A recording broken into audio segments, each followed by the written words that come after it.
A paz do Senhor, queridos irmãos, que o Senhor possa trazer sobre suas vidas toda graça, toda alegria, todo o sentido desse dia, Páscoa, não é? E dia da ressurreição do Senhor. É o que se comemora hoje nesse dia em toda a cristandade ao redor da terra. Esse dia tão importante para nós. Uma canção que nós cantamos que diz que porque Ele vive eu posso crer no amanhã. Porque Ele vive, eu também viverei. Essa é a nossa vitória, a vitória do Senhor sobre a morte, né? Como diz o apóstolo Paulo, onde está, ó morte, a tua vitória? Porque o Senhor venceu a morte. O Senhor disse isso, né? Ele disse isso aos seus apóstolos, seus discípulos, que ele tinha essa autoridade para entregar a sua vida e também para reavê-la. Aleluia! E o Senhor, Ele cumpriu essa promessa, essa palavra, glórias a Deus por isso, porque Ele está vivo. Ele está vivo e porque Ele está vivo, tudo toma um outro sentido.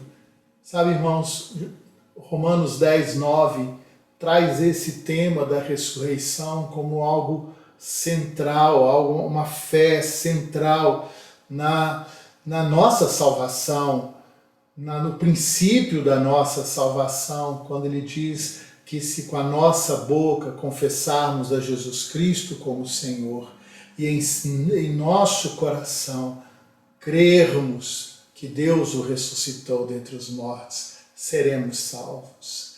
Essa presença viva do Senhor, esta realidade para nós que cremos, aleluia, para nós que cremos, que faz toda a diferença. Que faz toda a diferença.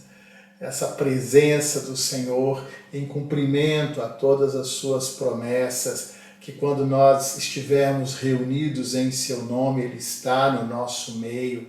Quando Ele diz lá em Mateus 28, eis que estarei convosco todos os dias até a consumação dos séculos. Essa palavra do Senhor para os apóstolos foi assim, uma ativação. Aqueles homens foram ativados pelo Senhor. Aqueles homens que estavam amedrontados ali após a morte do Senhor na cruz, pensando que, sabe, meio que tudo aquilo que eles haviam sonhado, vivido, meio que foi por terra. Eles ficaram desesperançosos, ficaram abalados, mas quando o Senhor apareceu para eles, e o Senhor esteve com eles por tantos dias antes do Senhor subir aos céus, Ele termina dizendo isso para eles irem, porque Ele estaria com eles todos os dias até a consumação dos séculos. Essa é a promessa, essa é a certeza que nós carregamos em nossos corações, da presença do Senhor, da graça do Senhor ativa em nossas vidas, isso na pessoa do Espírito Santo que o Senhor enviou. Ele disse, é importante que eu vá para que venha o Espírito Santo. Vocês entendem? Olha o que o Senhor disse para eles, importa-vos que eu vá, que ele subisse aos céus, para que o Espírito Santo viesse, e esse Espírito Santo, esse poder de Deus, que esse dínamos, essa ação poderosa de Deus nas nossas vidas, nos impulsionasse, e é o que nos impulsiona a realizarmos a sua vontade. E a Páscoa, ela tem um sentido muito importante, esse momento é o mais importante, não é verdade? Essa comemoração, essa lembrança, essa memória, não é? O Senhor, na noite em que Ele foi traído, Ele fez aquela celebração do pão e do vinho, aquela ceia, e que ele fala que era um memorial. E nós, na Páscoa, essa Páscoa é sempre um memorial para nós, importante, daquilo que foi realizado nesse dia, nesses dias, com a morte e a ressurreição do Senhor. E há uma palavra que ocupa o meu coração, que traduz assim tudo aquilo que o Senhor veio fazer. Ele veio gerar acesso. Preste atenção nessa palavra, acesso. Irmãos, acesso. Há uma situação, uma história que nós precisamos compreender muito bem. Porque a palavra de Deus tem toda assim uma preparação para esse dia. O Velho Testamento traz para nós o estabelecimento, né, de algumas verdades que depois, lá em Hebreus, falam que eram apenas sombras das coisas que viriam. Então, há todo um simbolismo que nos é mostrado ali no culto do Velho Testamento, quando Deus ele manda Moisés construir o tabernáculo no deserto e depois foi replicado algumas coisas ali no templo e nos templos, né, foram destruídos, reconstruídos. Havia um lugar que era um lugar muito especial dentro do culto, dentro dos sacrifícios que eram feitos, e esse lugar se chamava Santo dos Santos. E nesse lugar chamado Santo dos Santos, que era um lugar onde o sumo sacerdote podia entrar uma vez por ano, levando ali o sangue de um novilho, um sangue para purificação dos pecados. Uma vez por ano esse homem podia, esse sumo sacerdote podia entrar ali. E havia um véu, havia um véu muito pesado, um véu que fechava tudo e que tornava aquele lugar lá dentro escuro, somente iluminado pelo fogo, não é? Mas completamente vedado. Lá dentro estava o que havia de santo. Havia ali a Arca da Aliança, o propiciatório, que era a tampa da arca, onde era algo muito especial e que significava a presença de Deus. Sabe, irmãos, quando o sacerdote ele entrava naquele lugar, era um rito muito assim, muito forte. Uma das coisas que ele tinha que fazer antes de entrar naquele lugar era se banhar, se lavar. Havia uma bacia de bronze onde ali tinha uma água que o purificava, as vestes eram puríssimas e havia um incenso, um incensário, que ele entrava com aquele incenso, esfumaçava aquele lugar para que, simbolizando, né, a expiação dos pecados, e a expiação é exatamente o ocultar. Esse homem entrava ali dentro como que se sentindo protegido dos olhos de Deus por causa da fumaça que estava cheia, aquele lugar estava cheio dela. E tudo isso retratava, apontava para os pecados daquele homem, porque mesmo se banhando, mesmo se vestindo de tal forma e procedendo da forma como procedia, ele entrava ali cheio de temor. E havia tanto temor que as vestes do sacerdote tinham guizos, para que esses guizos ficassem ali fazendo barulhinhos, apontando que aquele homem estava vivo ali dentro, que ele não havia sido fulminado pelo poder de Deus, como aconteceu com os filhos de Arão, quando entraram nesse lugar, lá no deserto, no tabernáculo. Nadab e Abiú entraram ali de uma forma inapropriada, e a Bíblia fala, levando um fogo estranho, e eles morreram ali dentro daquele lugar. Então havia realmente assim um temor em relação a esse lugar onde estava esse lugar especial, separado por este véu pesadão. Pois é, irmãos, tudo isso aponta para a separação. A separação entre um Deus santo e um homem pecador. E Isaías 59, 1 e 2 diz assim: Eis que a mão do Senhor não está encolhida para que não possa salvar, nem surdo o seu ouvido para não poder ouvir. Mas as vossas iniquidades fazem separação entre vós e o vosso Deus, e os vossos pecados encobrem o seu rosto de vós, para que vos não ouça. Esse é o ambiente, essa é a situação que esse véu representava, essa separação do homem pecador do Deus Santo. E que era remediada, de alguma forma, provida pelo próprio Deus, que assim como ele lá no dia em que Adão pecou e que Adão havia se vestiu, cozeu para si folhas de figueira, não é?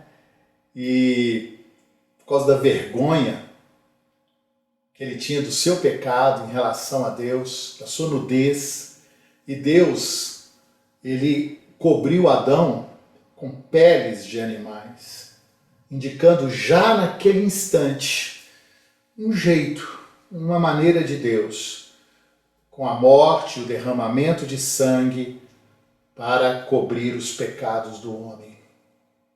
Porque também está escrito, não há remissão sem derramamento de sangue. São leis espirituais. E Deus, ele traz esses sinais para nós de forma, assim, né, forte. E, aleluia, no dia em que Jesus morreu, no dia em que o Cordeiro de Deus, como disse João Batista, eis o Cordeiro de Deus que tira o pecado do mundo. Quando João Batista ele declara isso, ele traz toda a história de Israel.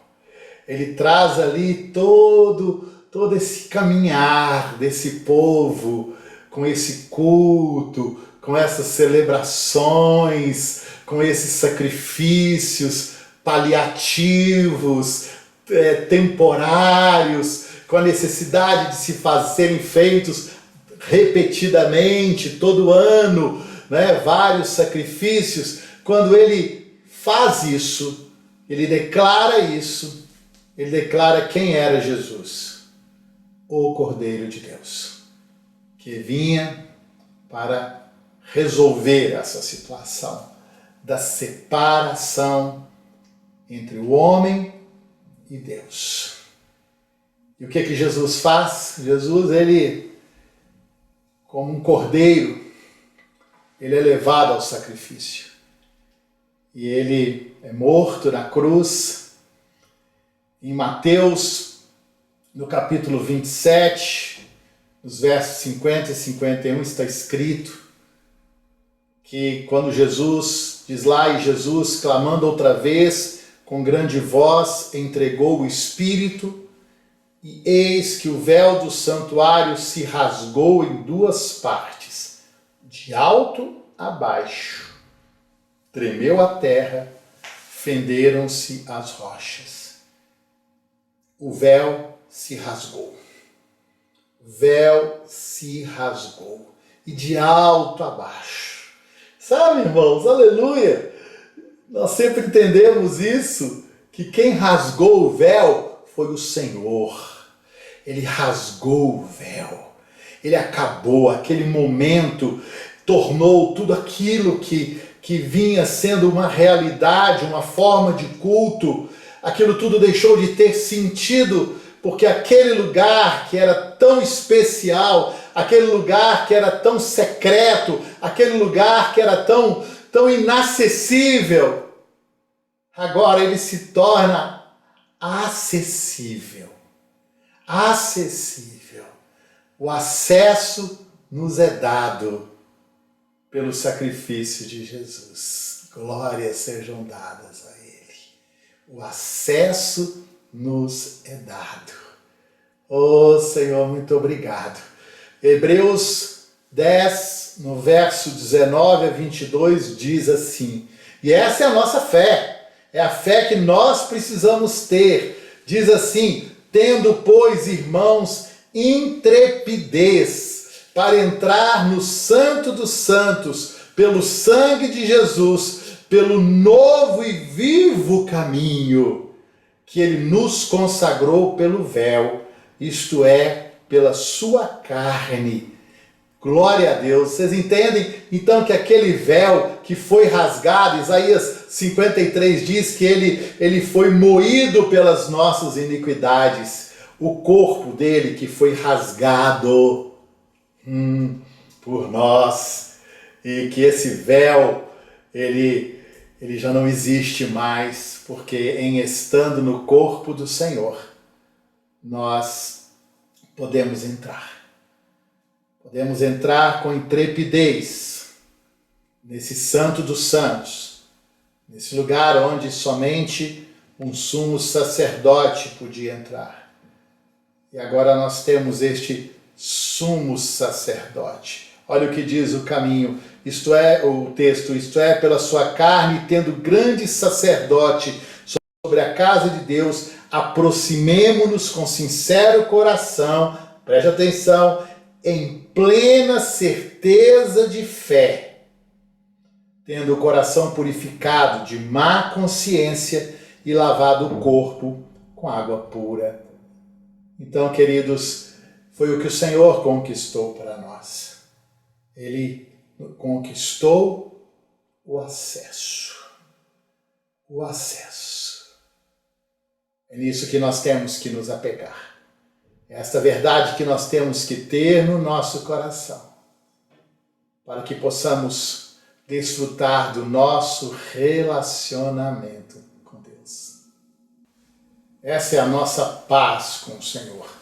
É o restabelecimento da nossa comunhão com o Pai. Foi o que Jesus conquistou para nós ali naquela cruz. Romanos 5:1 diz assim: justificados, pois, mediante a fé, tenhamos paz com Deus por meio do nosso Senhor Jesus Cristo. Então, esta paz, esta reconciliação, esta remoção da barreira, aleluia, é o que significa, então, este acesso que nós temos ao Pai. Jesus disse, lá em João 14:6, quando responde aos seus discípulos acerca da sua missão e quem ele era, ele diz: eu sou o caminho e a verdade e a vida. Ninguém vem ao Pai senão por mim. Sabe, irmãos, eu fico assim impressionado, né? A gente que tem um entendimento desta bênção, deste presente de Deus, eu acho tão estranho quando pessoas que não aceitam que Jesus seja o único caminho. Ou que essa leitura seja assim uma leitura sectarista, uma leitura que ela é excludente das pessoas. Como se os outros caminhos, né, parece tão politicamente incorreto dizer isso, né, que Jesus é o único caminho. Mas há um caminho. Ele que morreu na cruz. Quem foi o outro que morreu na cruz? Quem veio entregar a sua vida por amor aos outros, por resgate daquilo que estava perdido? Não foi ele que disse? As pessoas gostam de pegar coisas na Bíblia que interessam para elas e dizem, porque Deus disse isso, mas porque na Bíblia está escrito isso, mas isso também está escrito na Bíblia. João 14:6 diz: eu sou o caminho, a verdade e a vida. E ninguém vem ao Pai se não for por mim. Ninguém, se não for por mim.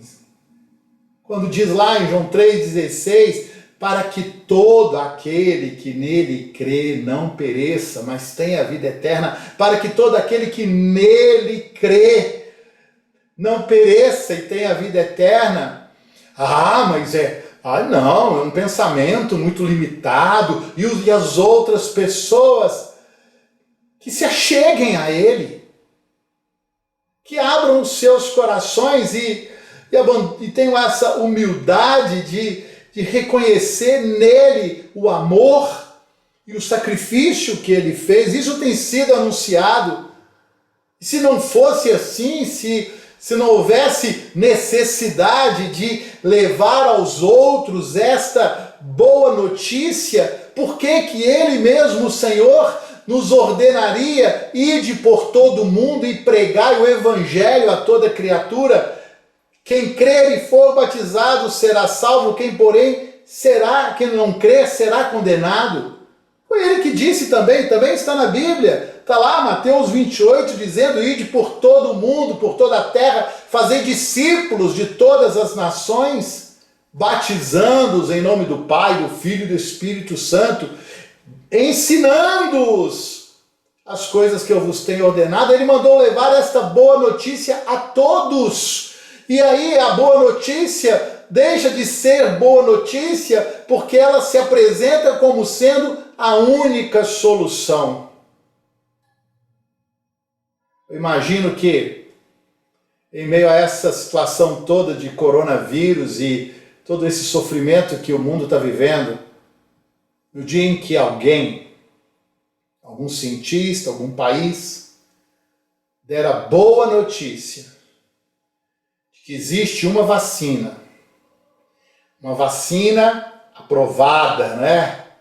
Uma vacina eficaz, todos vão querer essa vacina. Eu imagino que nem todos. Vai ter uns camaradas que vão desconfiar, não é? Mas por que só essa vacina? Por que só esse remédio? Tem outro remédio não? E tem gente assim que provavelmente não vai querer tomar essa vacina. Desconfiados, com teorias de conspiração e coisas assim. Mas milhões vão querer a vacina para poderem se ver livres desse peso, deste medo, até mesmo a palavra funciona, que é a separação que nós estamos vivendo nesses dias entre nós e os nossos parentes, as pessoas que nós amamos, a nossa igreja, a nossa comunhão. Nós queremos ver o fim dessa separação. Então uma vacina vai ser muito bem-vinda e nós vamos lá, me vacina, eu quero ter acesso, eu quero voltar a sair, eu quero voltar a ter felicidade, pois é o que o Senhor está oferecendo, é o que o Senhor realizou nesses dias, nessa Páscoa. Ele nos deu acesso, Ele disse, eu vim para que tenhais vida e a tenham em abundância. Aleluia! Ele diz que além de ser o caminho, em João 10, ele diz assim, em verdade vos digo, eu sou a porta das ovelhas. 10:7, e João 10:9 diz, eu sou a porta, se alguém entrar por mim, será salvo. Entrará e sairá, e achará pastagens. Nós temos um caminho, nós temos uma porta, nós temos nessa grande demonstração de amor, nós temos este remédio, esse acesso a Deus mediante o sangue de Jesus. E a sua vida, e a sua ressurreição, que traz vida para nós, o novo nascimento, essa nova vida em Deus, restabelece esse relacionamento de pai com filhos, de modo como está escrito lá em Romanos, Paulo diz que Ele não nos deu espírito de medo, mas espírito de intrepidez, pelo qual clamamos, Abba, Pai, Paizinho. Temos acesso, queridos. Temos acesso. Podemos orar, podemos falar com Ele, ouvir a sua voz. somos as suas ovelhas. Aleluia! Esse é o sentido dessa Páscoa, foi essa grande bênção, esse algo maravilhoso e tremendo que o Senhor realizou há cerca de 2000 anos atrás, neste tempo, no tempo da Páscoa. Que você possa desfrutar desse amor, que você possa desfrutar desse acesso, que você não procure outro caminho. Há caminhos que são oferecidos. A própria palavra de Deus diz: há caminhos que ao homem parecem ser bons, mas no final são caminhos de morte. Acerte pela porta certa, a única porta, o único caminho que está aí, aberto. O Senhor diz: vinde a mim, aleluia, vinde a mim. Ele, naquele grande dia, na festa dos tabernáculos, ele se levanta e declara: quem tem sede, venha a mim e beba.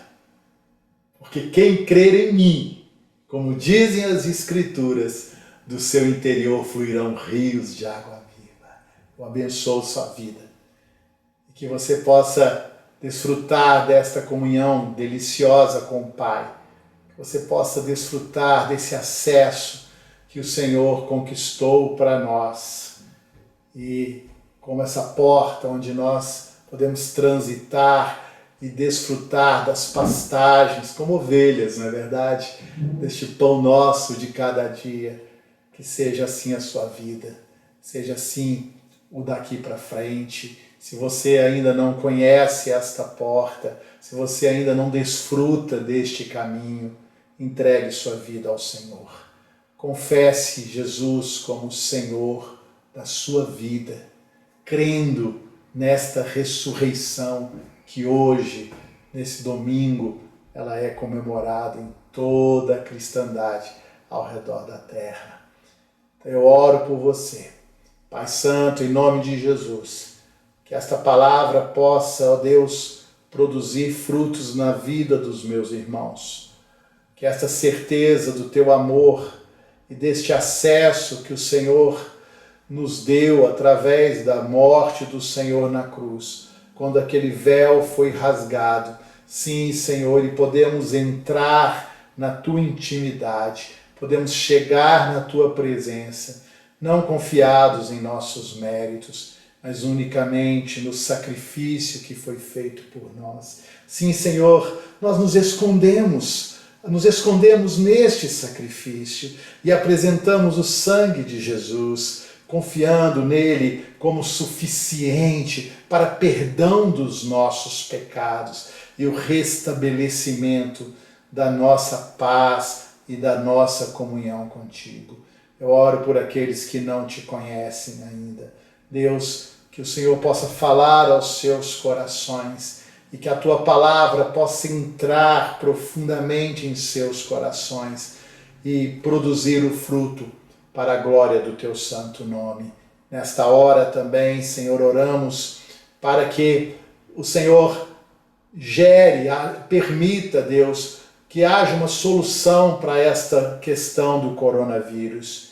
Deus, em nome de Jesus, nós oramos por tantos que estão sofrendo, que estão aí, ó Deus, nos hospitais, pessoas que perderam entes queridos, que o Senhor os console e abençoe.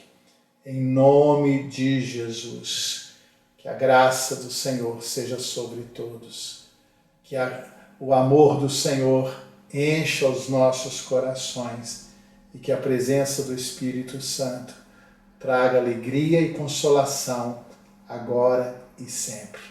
Que Deus abençoe a vocês e, como é o costume lá da nossa igreja, aí onde vocês estão, abracem-se uns aos outros. Que Deus os abençoe.